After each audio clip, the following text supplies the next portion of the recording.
Welcome to a very special live recording of the Intersect Ed podcast, where the stories of public education policy and practice meet. I'm your host, Morgan Smith. Today, the morning of January 30th, we are just a few blocks from the Capitol, where the 2025 legislative session is already underway. I'm joined by four guests who are going to give us their thoughts on what we should expect over the next 4 months and beyond. Let's meet them now. Jaden Edison, the public education reporter with the Texas Tribune. I'm Scott Braddock, editor at quorumreport.com. This is Edward McKinley, and I am an Austin Bureau reporter for the Houston Chronicle and the San Antonio Express News. This is Bob Popinski. I'm the Senior Director of Policy at Raise Your Hand, Texas. Before we get into our conversation, I'd like to share that the views expressed by today's guests are their own, and their appearance on the Intersect Ed podcast does not imply an endorsement of them or any entity they represent.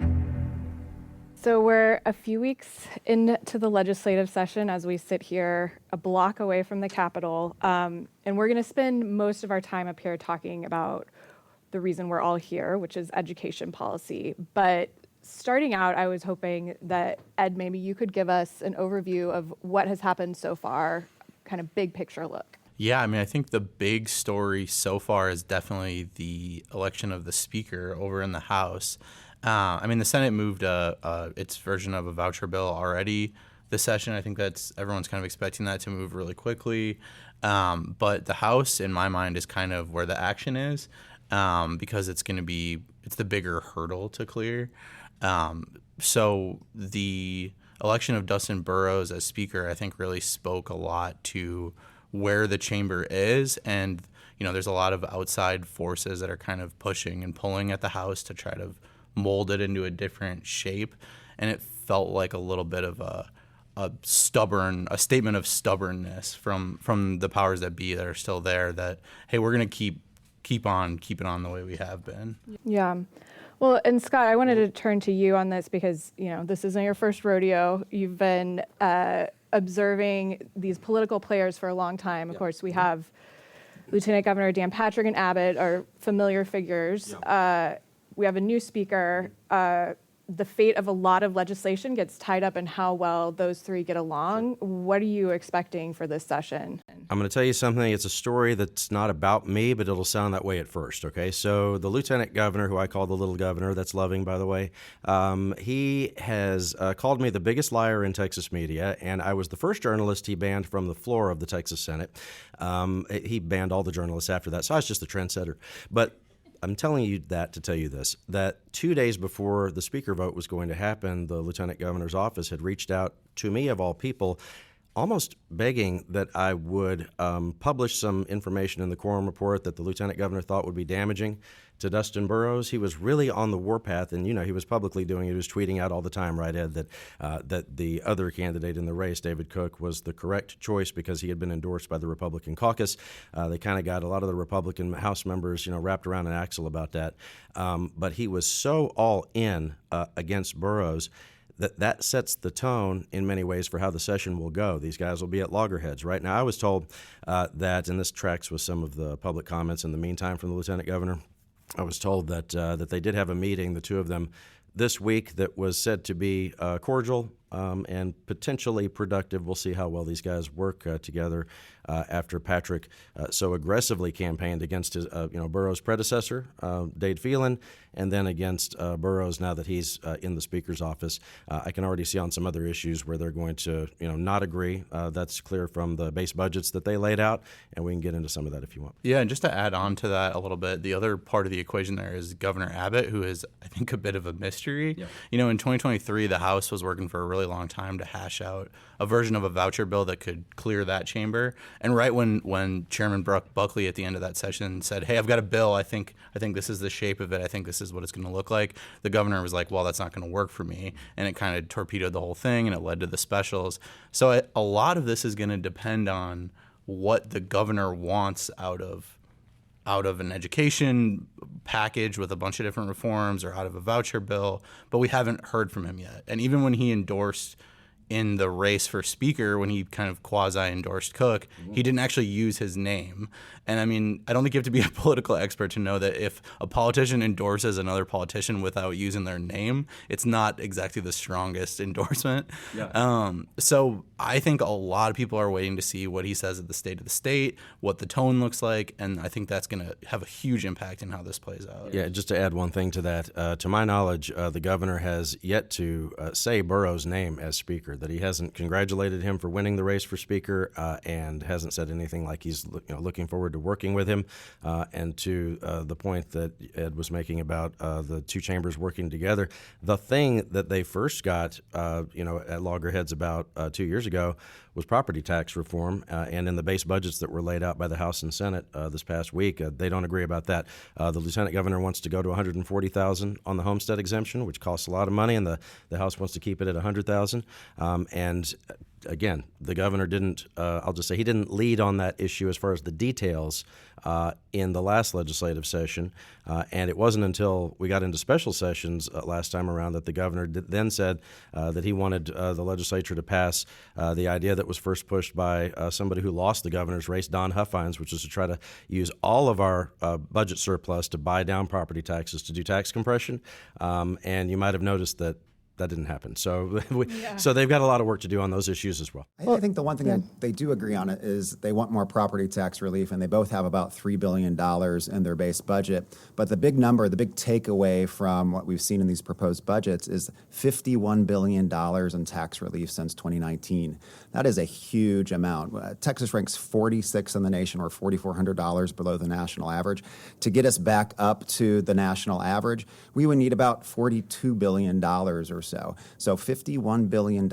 It shows you that if the legislature really wants to move a program over a short period of time, they can. That is a big number, and it's going to continue to grow over time. Yeah, and speaking of last session, we know that there is a huge amount of unfinished business when it comes to education policy. And I was wondering, Jaden, if you could kind of give us your thoughts on what you see. We've already mentioned vouchers and funding, but what you see are going to be the big topics when it comes to education policy this session. Yeah, it's been really interesting to see how things in the Senate have kind of picked up where they left off, right? I think, Senator Brandon Creighton, it was really interesting in the public hearing on Tuesday, earlier this week.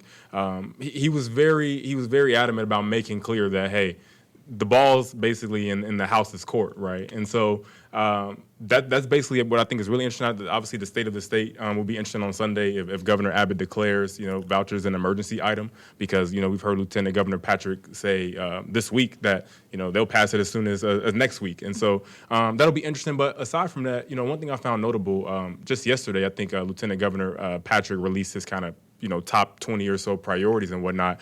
And what was absent from that was a priority of public education funding, which I found really, notable. And there were things like, a 10 Commandment bill and something about prayer or Bible in schools that were in the top 10 to 15. And the absence of public education, spending, was notable. And so it'd be interesting to see. Now, I say that to say, money is where your mouth is, right? And in the budget proposal so far, they have, proposed somewhere around $5 billion, if I'm correct, as it pertains to additional, funding for public education. But obviously, things will go as far as vouchers do, right? And so we'll see kind of, where those things end up. But, aside from that, there are some really kind of core issues, I think, in public education that are really interesting, right? One thing top of mind for me, and we've talked about this a little bit, behind the scenes, is special education funding, right? That was one thing that got held up in the kind of voucher battle, last time around. And basically the way, special education is funded in the state now is largely based on the setting and not the intensity of the services, right? And so basically you could have two kids in the same classroom, one who maybe needs more hands-on services and more, direct attention, but there's still that kid and another kid who maybe, requires less hands-on. They get funded the same, right? And so, I think, those are some challenges, as we talk about the state of, special education in the state. We know, particularly Texas, doesn't have the greatest track record as it pertains to special education services, with a lot of the attention they received in the last, decade or so. And so that'll be interesting. And then, more recently, we heard Governor Greg Abbott, which I think people have talked about it, but it's interesting, right, in that he talked about wanting to extend the diversity, equity, and inclusion ban from, higher education to, K-12 public schools. So how that actually manifests will be interesting. Senator Creighton also, I think, co-signed that, and it sounds like it might be somewhat of a priority. So that'll be interesting. And then lastly, I think, some other things too. And there are so many things, as you know, with public education that are interesting, but particularly, when we talk about, teacher pay and teacher preparation, those are two things to me that are absolutely fascinating. I did a trip to Huddle ISD. This was maybe in the last couple months and whatnot. It was really interesting to hear from educators, and it wasn't, when they talked about, being their best selves in the classroom, it wasn't so much about funding as it was feeling like they were supported and prepared. And so to me, it'll be really interesting to see how the House and Senate kind of, prioritize them this session, given the lack of, significant or meaningful, increases, last session. So there's a lot to kind of play out, but, I think vouchers is kind of leading the way right now. And we'll see kind of where things fall into the conversation. Yeah, and just to tie in those two conversations about the kind of broader political dynamics with the specific policies, like, it's easy to forget when we think about 2023 and when there was the big vote on the House floor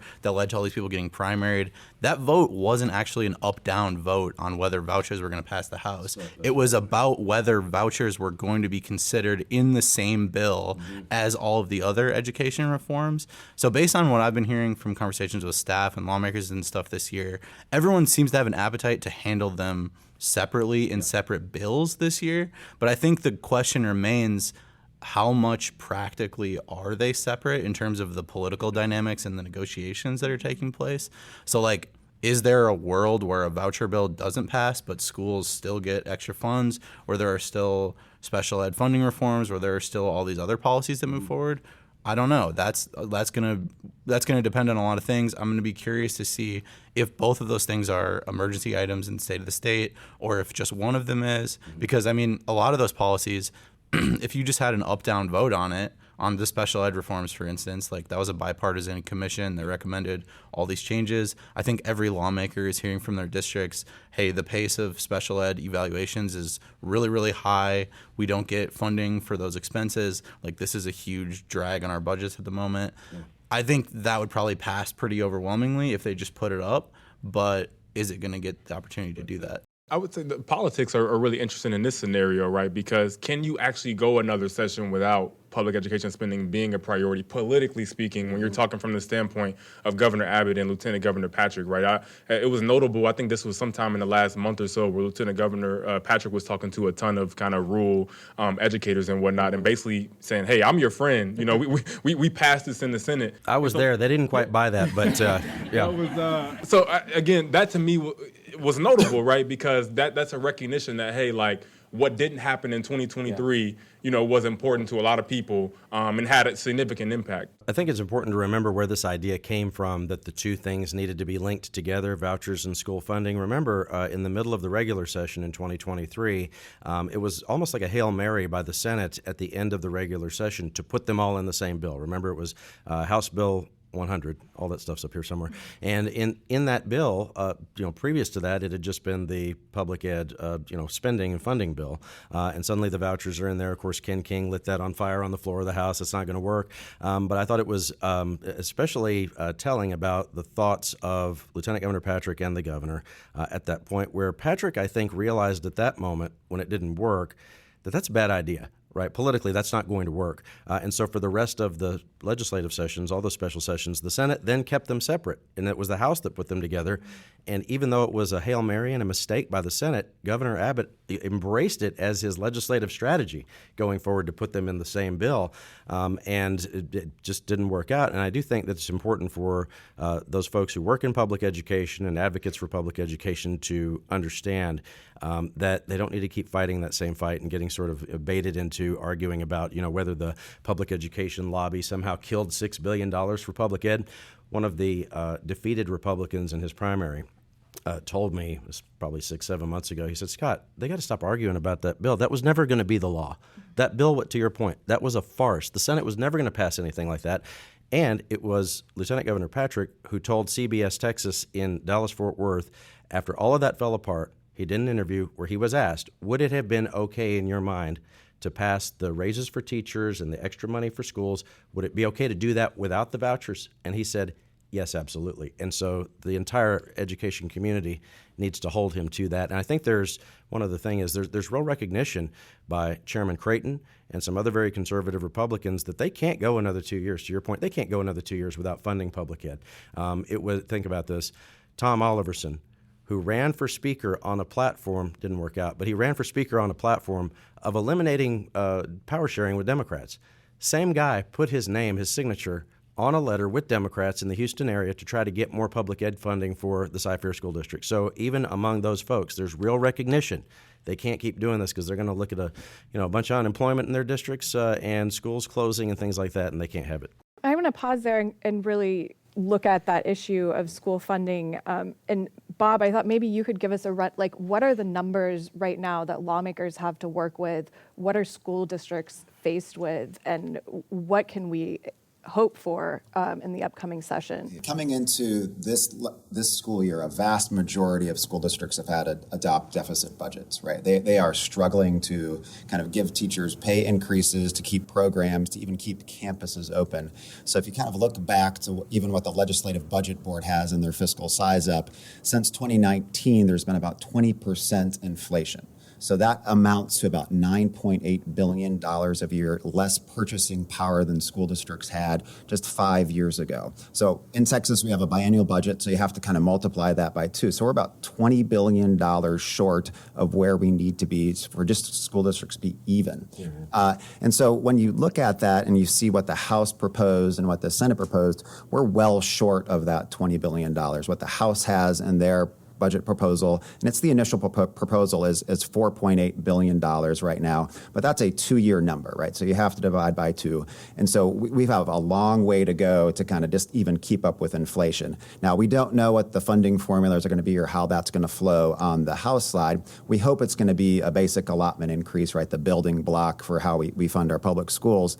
But on the Senate side, they have about $5.2 billion in there. And most of that is going to go towards teacher pay raises. They have about $4,000 in there for every teacher across the state, an additional $6,000 for a total of $10,000 for teachers in rural school districts. And so those are the starting points. They have $400 million in there for increased safety and some other program funding in there. But we have a long way to go. And we understand that there's other competing programs in the state, especially when you're looking at water or even property taxes.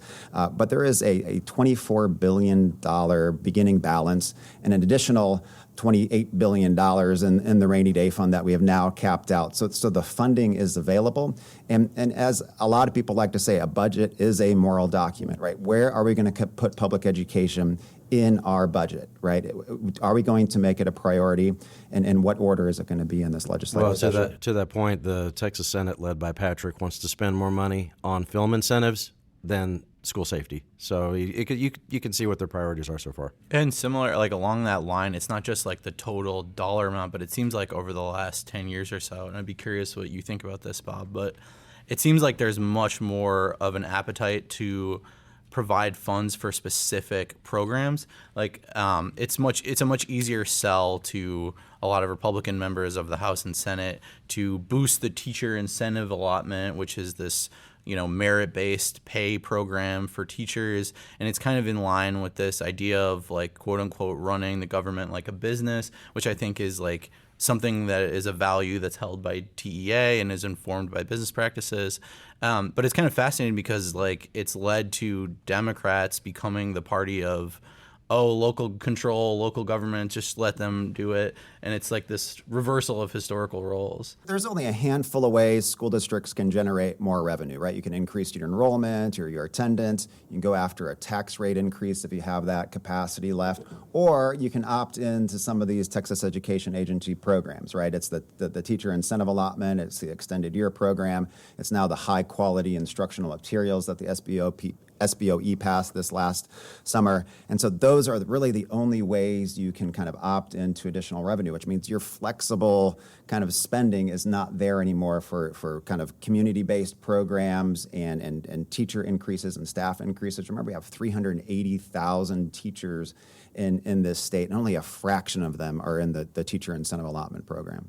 And as Jaden was mentioning earlier, there's more of an appetite for things like DEI or legislating how specific subjects are taught or introducing prayer in schools. And the more kind of specific hooks that the state has with school districts with different programs, the easier it is to kind of get them to go along with those sorts of policies. Yeah, I always find it really astounding. Like it just seems like, and I've talked about this with Bob a little bit, but there just seems to be like a complete disconnect with the needs of what public schools and teachers and administrators say they need and what lawmakers think they need, right? Mm-hmm. And so to me, I just find that really astounding in that, to me, education is an area where it's really hard to operate like a business because you have kids' lives kind of at the center of that. Mm-hmm. And so, the fact that there isn't more of those stakeholders at the table or, working through some of these issues, even, regardless of whatever the political differences are on things, to me, just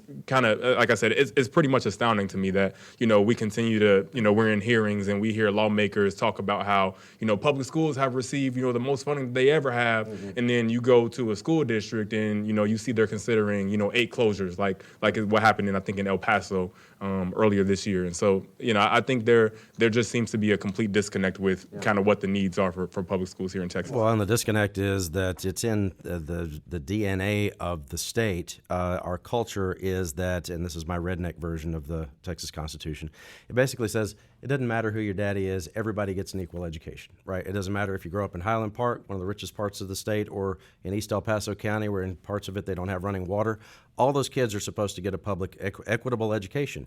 And it's really a beautiful thing when you look at what's in that Constitution. Here's what it does. It does not say that we'll run a profitable business to educate kids. It doesn't say that. What it says instead is that, and this is, again, my redneck version, that because it talks about liberty, it says that basically, educated people are freer people, right? And so we do that because, and you know why that's in the document?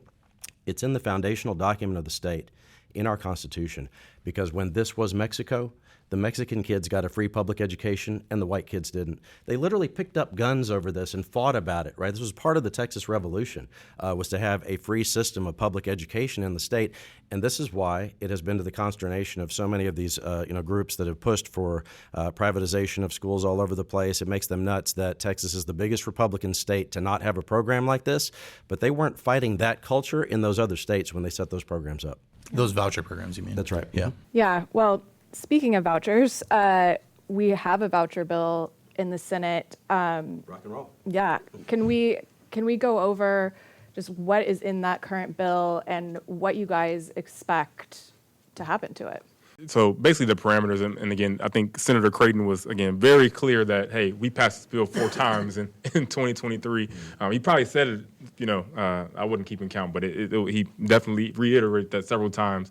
But this particular bill, right, Senate Bill 2. So the parameters are pretty straightforward, right? $10,000, per year per student, for participation in this program. If you apply rather to, an accredited private school, and then there's additional funding kind of allocated for students with disabilities, and also there's a small kind of pot of money too for homeschoolers, right? And so that's the general, kind of parameters of the bill. But the reason I'm kind of speeding through that part.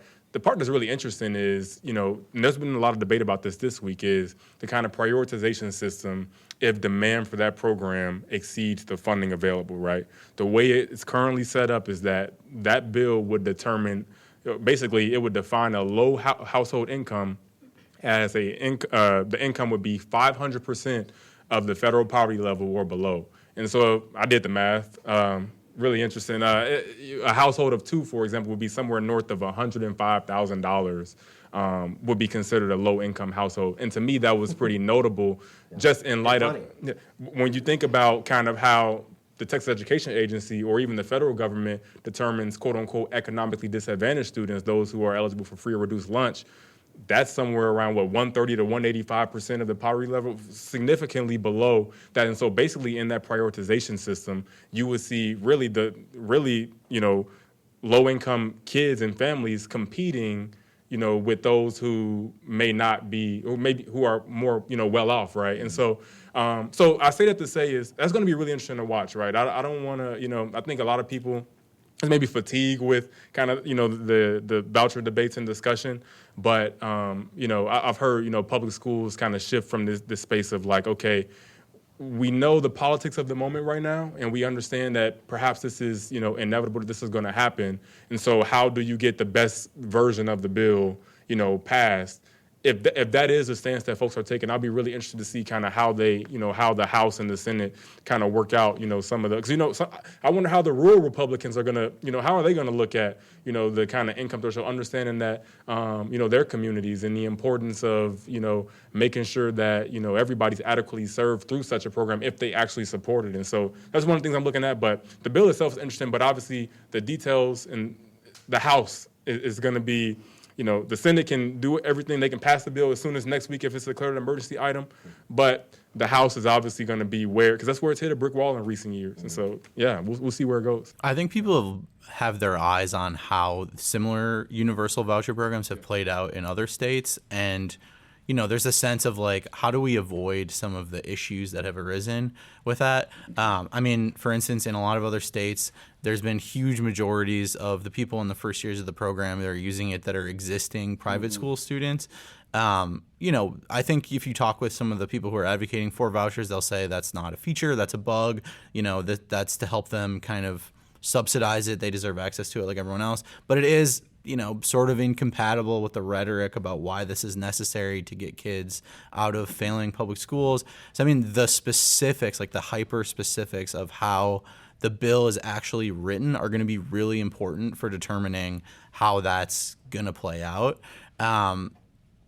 So I think it's just very, very early in this. From the people that I've spoken with, there's not a lot of optimism that if this Senate Bill 2 passed as written currently, that those problems wouldn't arise in terms of 75% of students being already in private schools. It's going to pass the Senate. It's Senate Bill 2. Senate Bill 1 is the budget, which has to pass the Senate for us to have a government.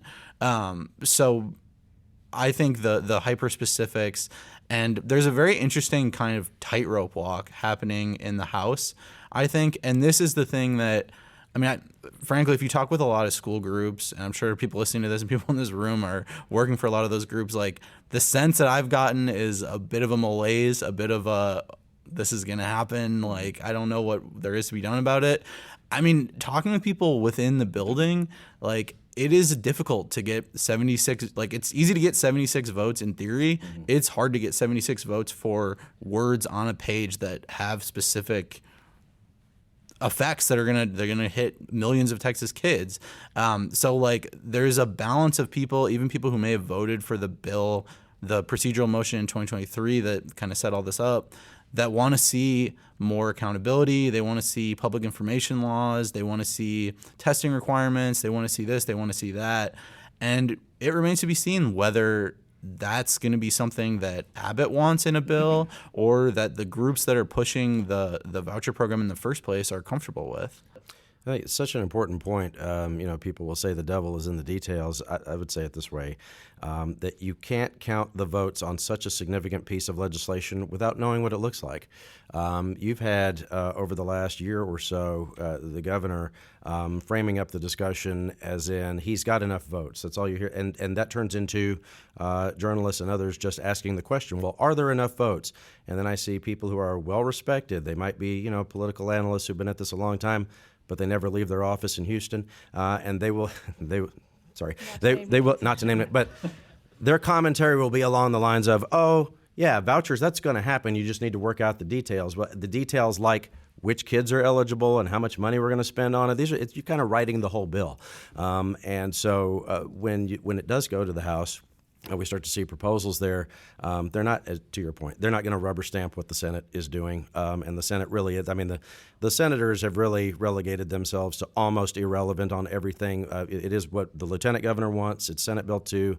They're going to pass it. And by the way, those who have lobbied the Senate across issues will tell you that unless you have the buy-in from the lieutenant governor, there's really no reason to even talk to the senators. You need to make sure that his office is cool with whatever it is first, and that's on everything from sports betting, where he doesn't think that people should do it on their phone, which is the only way anybody really does it, right? And on any issue, if you're going to try to move something through the Senate, there has to be basically a 2-year lobby effort to make Dan Patrick cool with whatever that is. Well, he's cool with this, but we don't know what the House is going to do. And it's interesting. I mean, to the election of the Speaker, to that point, here you have Dustin Burrows, a conservative for sure, from Lubbock, Texas, where they would not benefit from school vouchers, and in fact, it might hurt their public education. It was in Lubbock.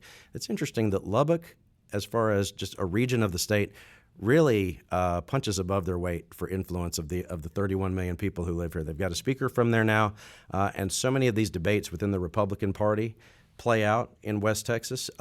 It was in Lubbock that Governor Abbott acknowledged on a radio show there that whatever, this was a couple of years ago, whatever public or whatever private school voucher program is passed, he went on a radio show there and just assured them the Lubbock ISD is great and it's not going to affect your schools.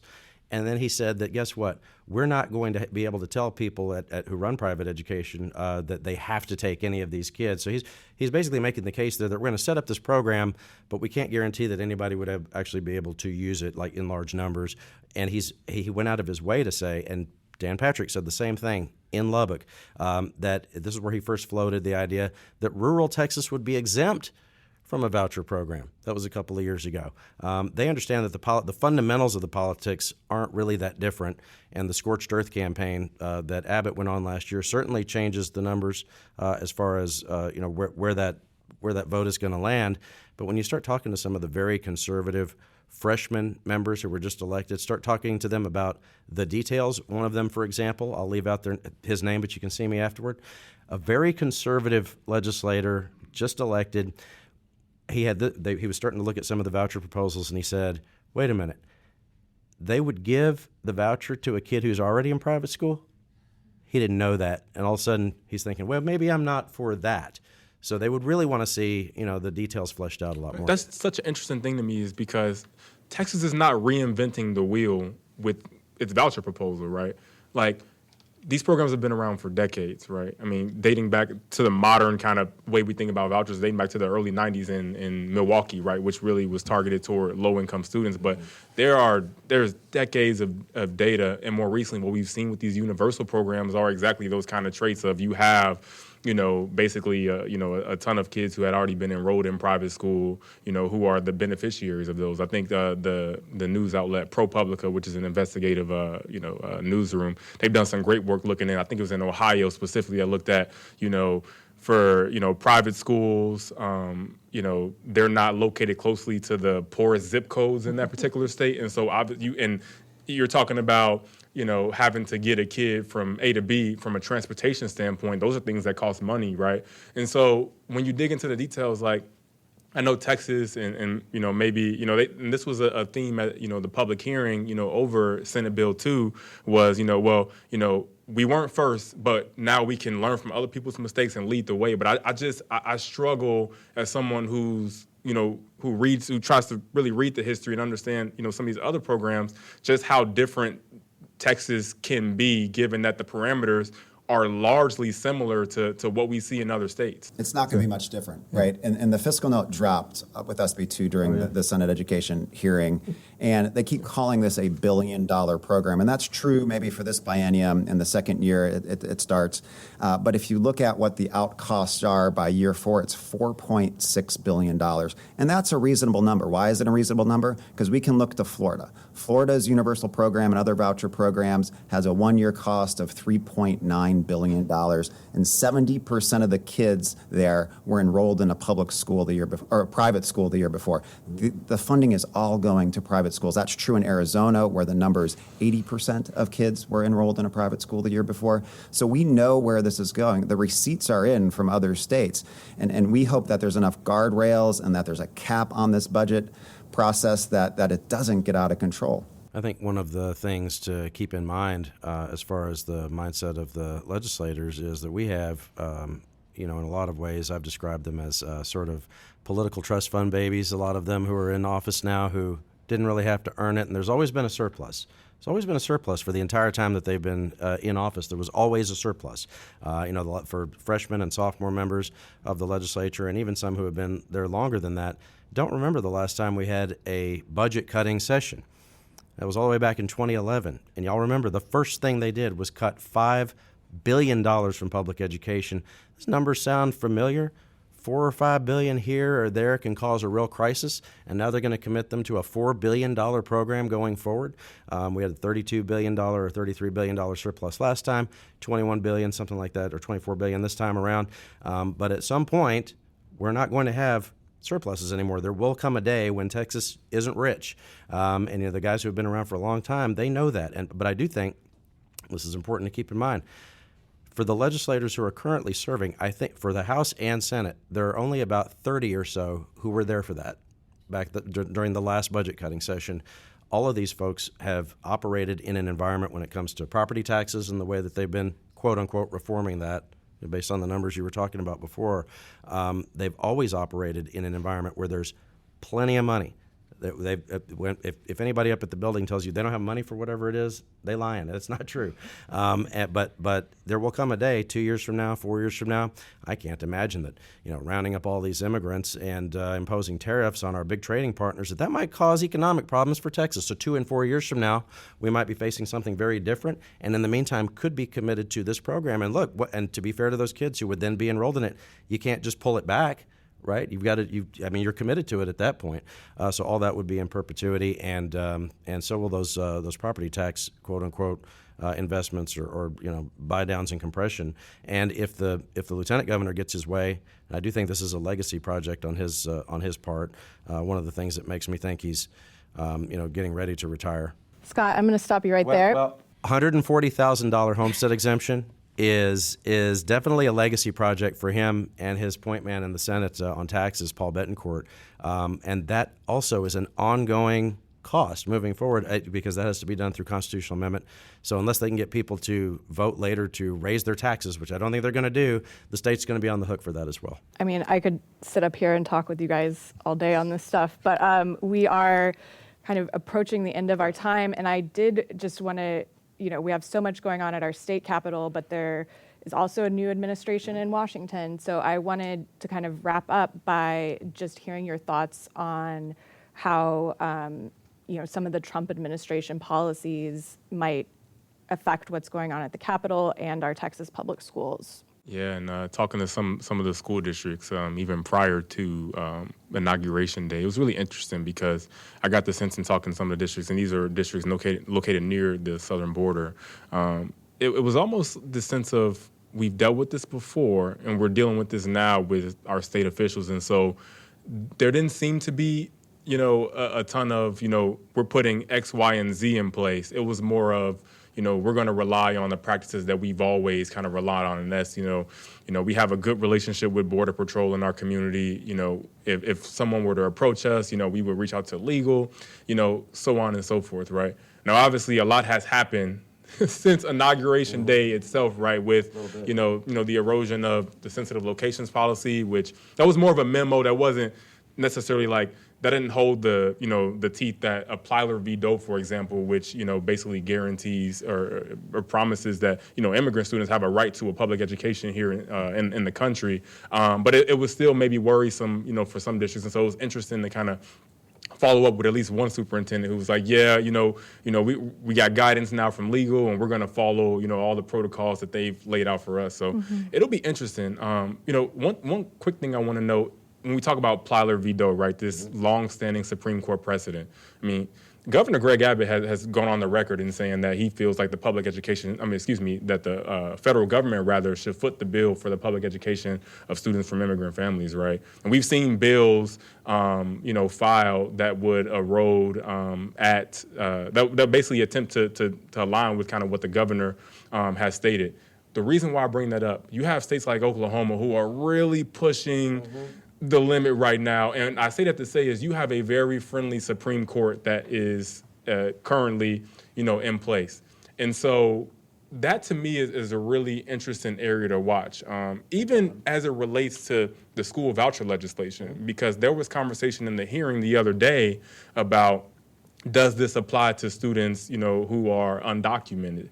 And Senator Creighton was very careful. He talked a little bit about, hey, the Supreme Court, ruled, in Plyler that, immigrant students are entitled to a public education, and so that's where we stand. But he did say that they will file an amendment on the floor to implement a trigger that if the Supreme Court were to overturn Plyler v. Doe, then those students would no longer apply for those things. So I said to say, that's a lot, I know I just said, but there's a lot brewing as it relates to, immigration policy at the federal level and how that aligns with Texas. There's a huge appetite in the building over there for these landmark Supreme Court cases to have the word Texas in the title, I think.